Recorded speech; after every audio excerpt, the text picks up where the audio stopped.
Hello, how are you doing? We're doing the sightseeing log in Final Fantasy XIV, and yeah,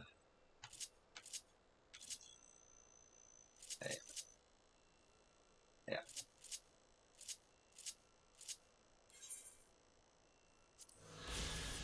Fort job. Once the forward base for a long-faded nightly order, these ruins were repurposed to serve as a defensive outpost for the Custarium Guard. The architectural remnants of the Church of the First Light now merely hint at the majesty of a bygone era.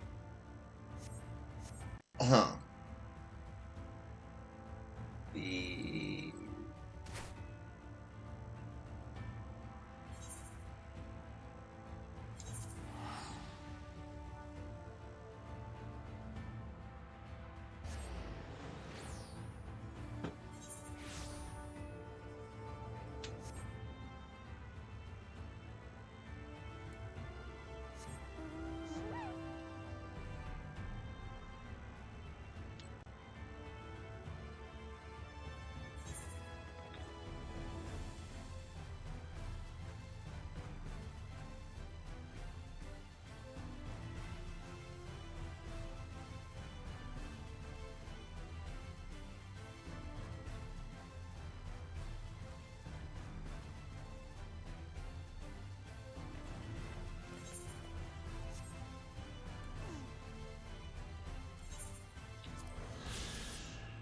The hostile imperative, the well-preserved remnants of a fortress dating back to the glory days of Lakeland.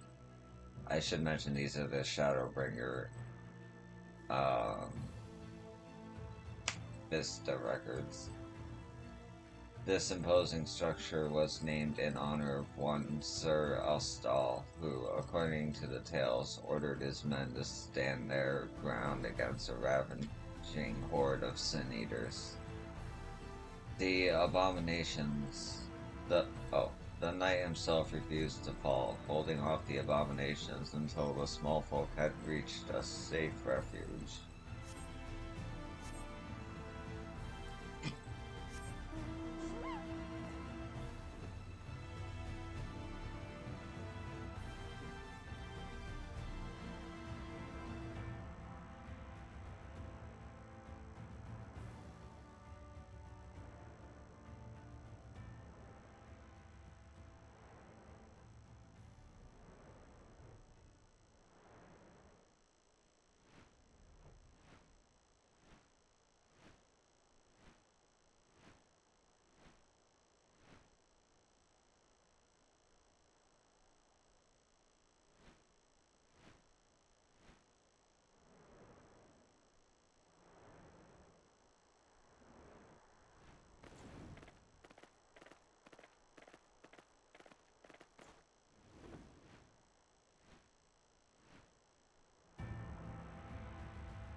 There you are.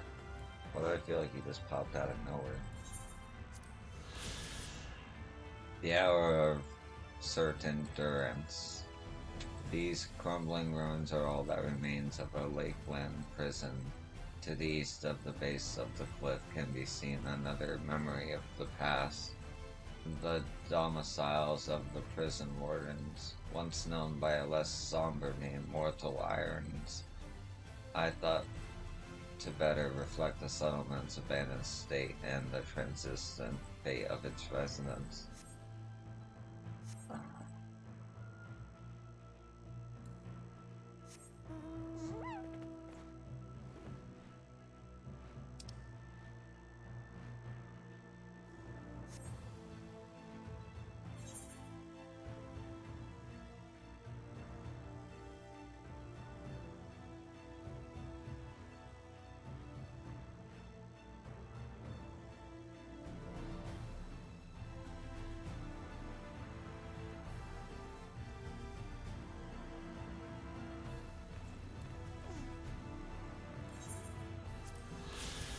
Radiscus Round, located in the center of Lakeland. This watchtower is named in honor of a soldier who saved countless lives when he warned off of a flying swarm of sin eaters. The soldier himself was slain in battle, having chosen to remain at the tower and delay the eaters' pursuit.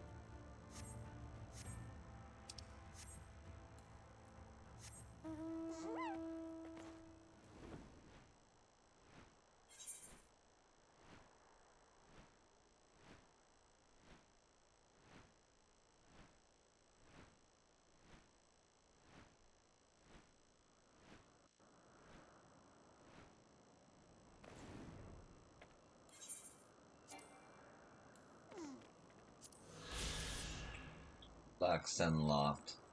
In the old tongue of the elves, Laxen is the word for Lakeland, and it is here that the region's erstwhile king set his throne.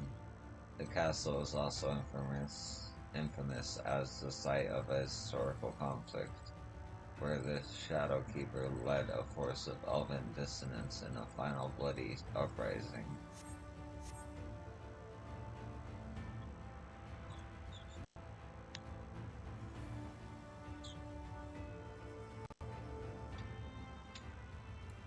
One last one.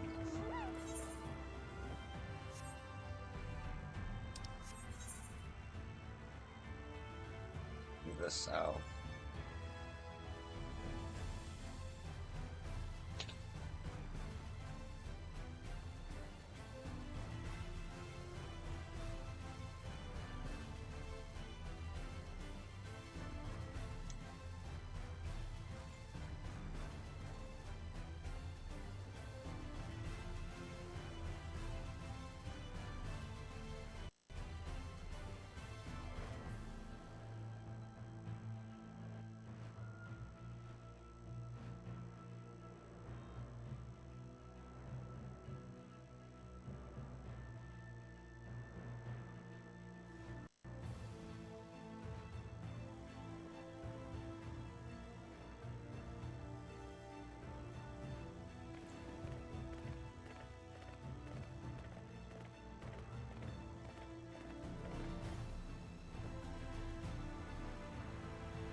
Weed, Brick, Knot, and Laugh.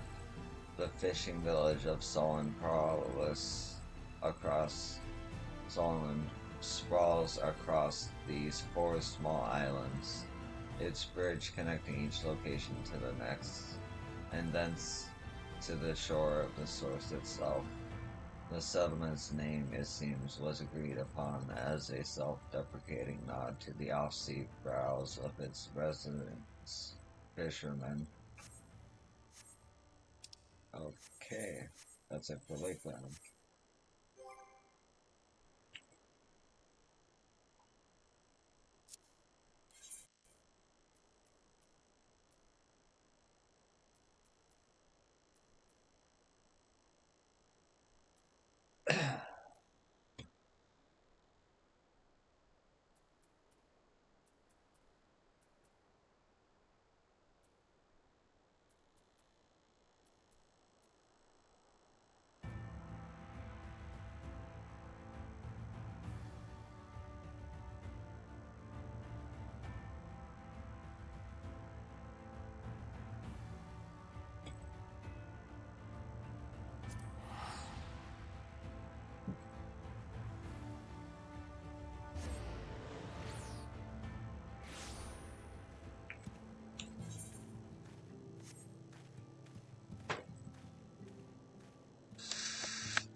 Forest of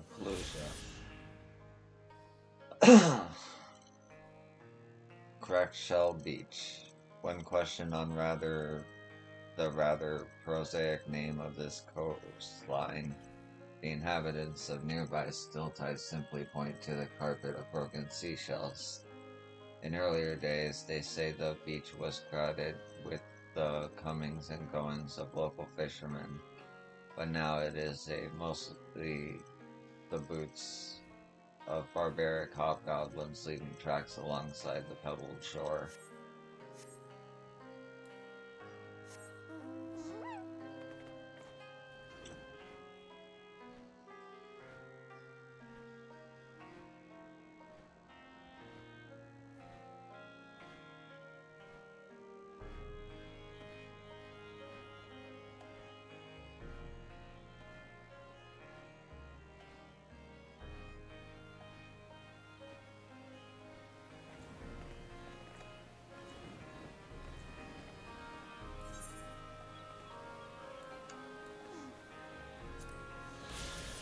White Oil Falls.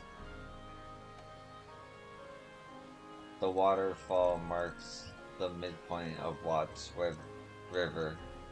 The sluggish current sends water over the cliff with little force, the cascade cleaving this closely to the rocks as it plunges down from an impressive height.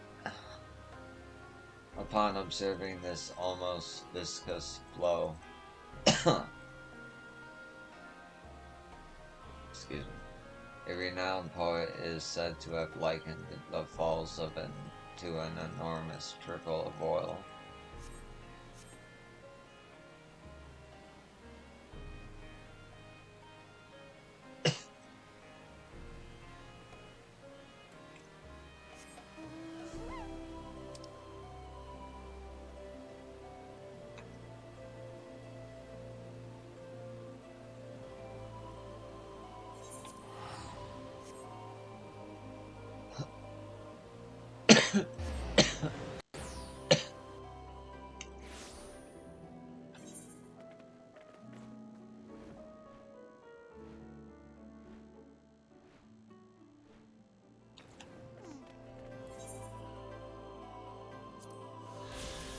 Wright, a farming village in the southern reaches of Fallujah. The residents of Wright have refused the largeless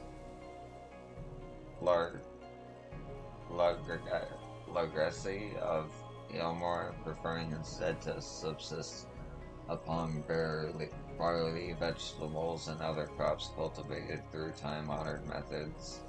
Their independence cost them dearly, however, when the appearance of a stray sun-eater ended in unspeakable slaughter. Damn.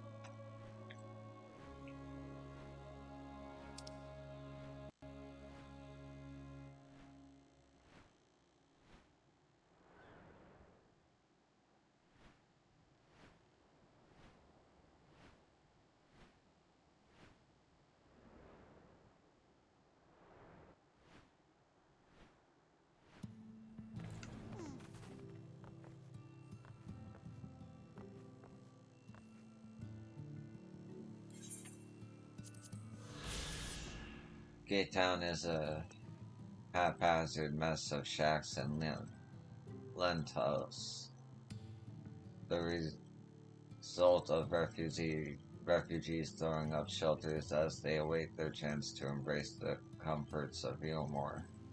Though living conditions can best be described as abysmal, the regular distribution of meal and minimal risk of eater attacks has only seen the population increase over time.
really hope I'm not going up for no reason.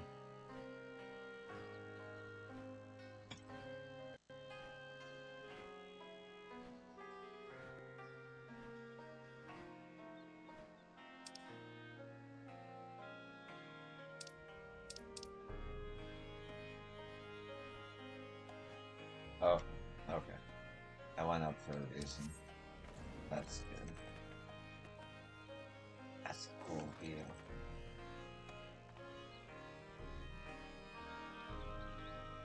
And I was just there, I was just there. Mountains are blocking where I was over there.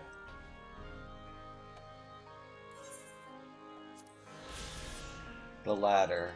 This enormous mechanism facilitates travel between Pelusia lowlands and highlands. Its gears, once driven by the tireless talus of Daedalus stoneworks, the apparatus fell into disrepair after said company retired its operations in the region, a development which all but halted trade with the highland dwarves.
Tamra, one of the dwarven settlements which dot the slopes of Mount Gold.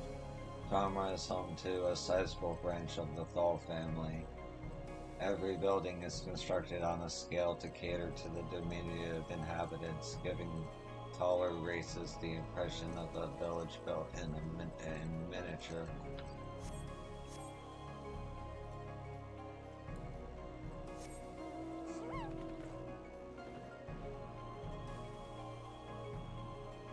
Okay.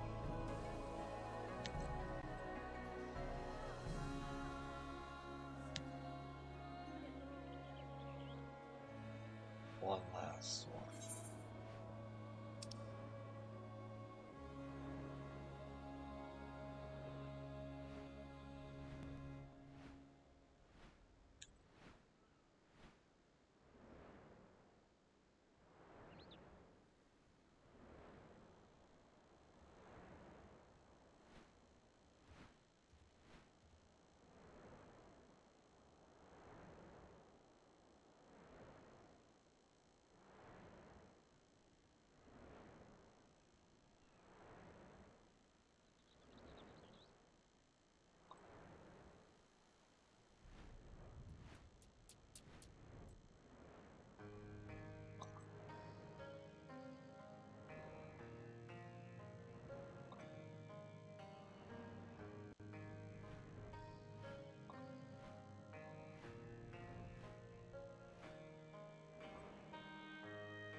The Durgirl's Tarot. The far end of the Dwarven Hollows opens up into a great crater-like expanse. Geysers here spew volcanically heated water high into the air, spraying the uncaring dwarves as they mine deposits of sulfur and other valuable minerals.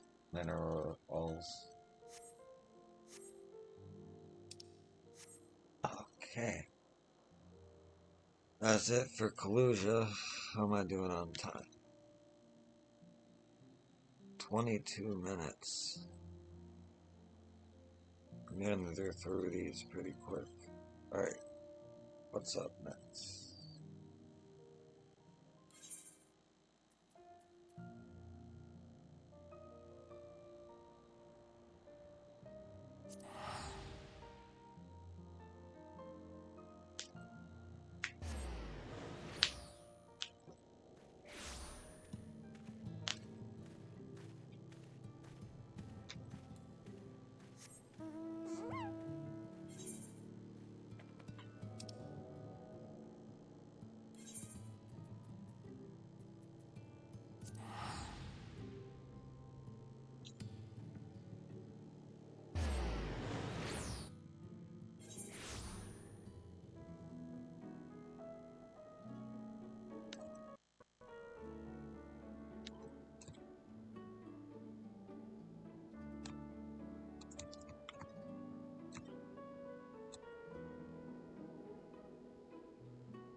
Well, apparently there's one right here.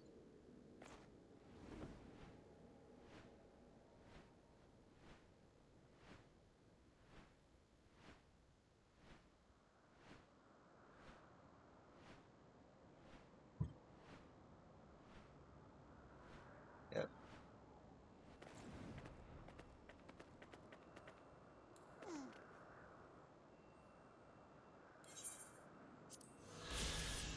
The Mork have long dwelt in the armory, and this soak of cities or city serves as a marketplace to display the curious wares they gather from every corner of the Badlands. Merchants and collectors from across Norvent can be seen here purchasing ores, oddities, and the relics of Navatharang.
The Red Serai.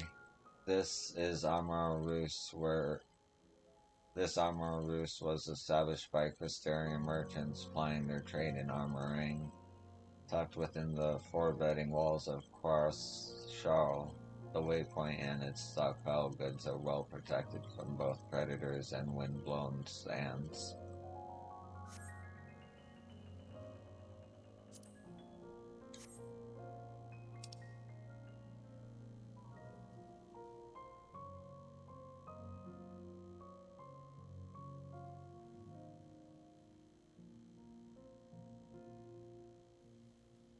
Hmm.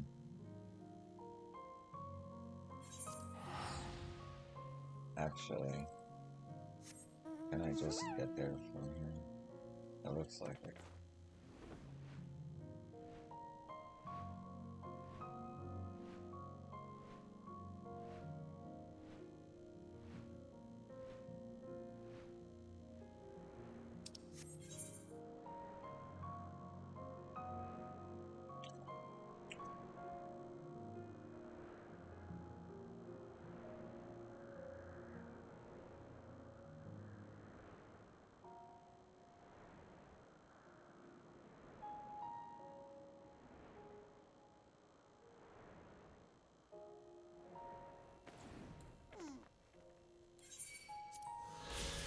Mount Bryan Mines. The shaft carved into the side of the Mount Bryan were the center of a large-scale mining operation which employed the relentless strength of an army of Talos, as is the case with Garlic, Kellic, and many other places in the region. Bryan was a name token from a Ronso of historical note.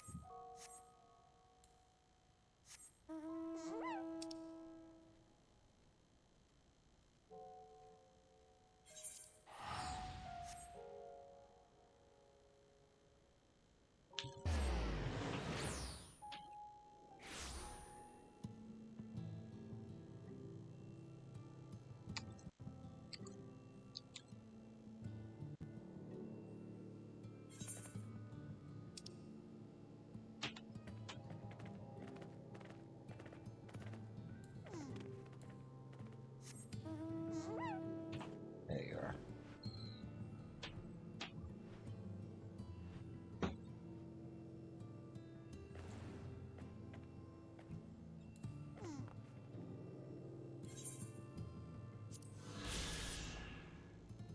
Twine.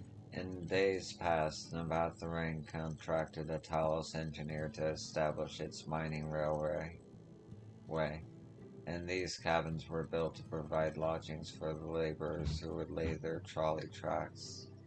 The settlement was later maintained as a miners' village, but its dwindling population has mirrored the steady decline of the mining industry.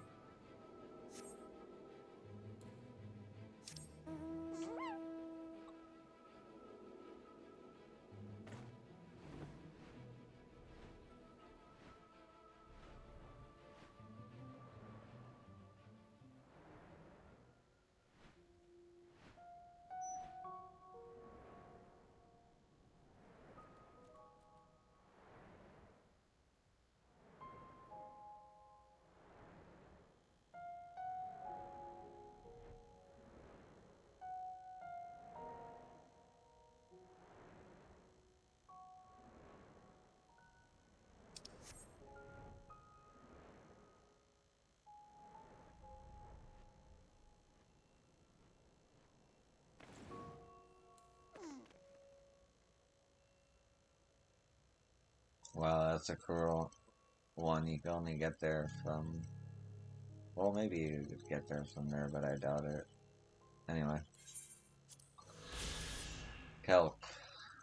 The ruins of a Ronso settlement. Residents abandoned kelp for the cities long before the flood arrived, and thus it is known amongst scavengers as a prime location for finding trinkets and relics untouched by conflict.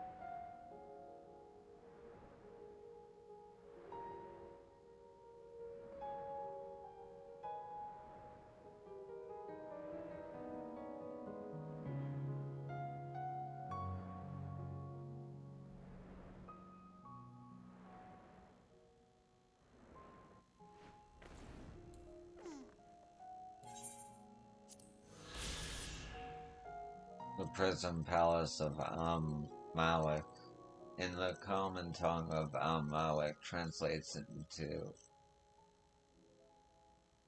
majestic king, and it was within this royal residence that was housed the core of Navatharang's political and military might.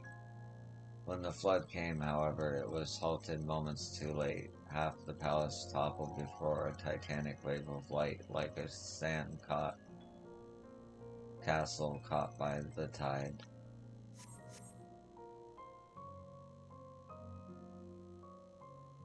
Yeah.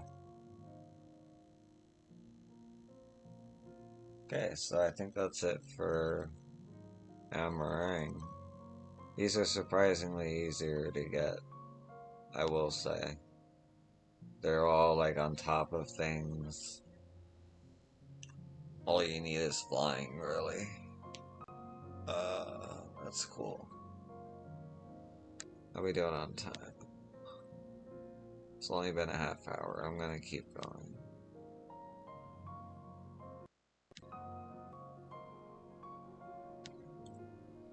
Do, do, do, do, do, do, do.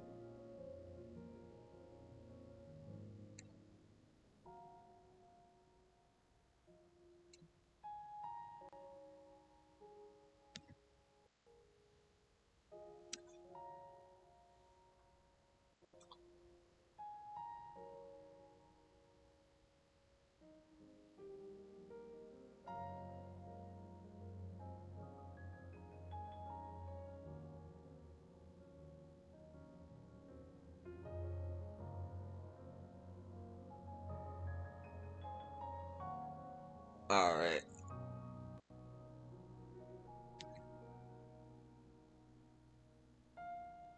I'm actually gonna call it here. Thanks for watching, and I hope to see you in the next one. Peace. In the next one, we'll probably finish the Vistas I'll be doing for a while, so that'll be good. Appreciate you.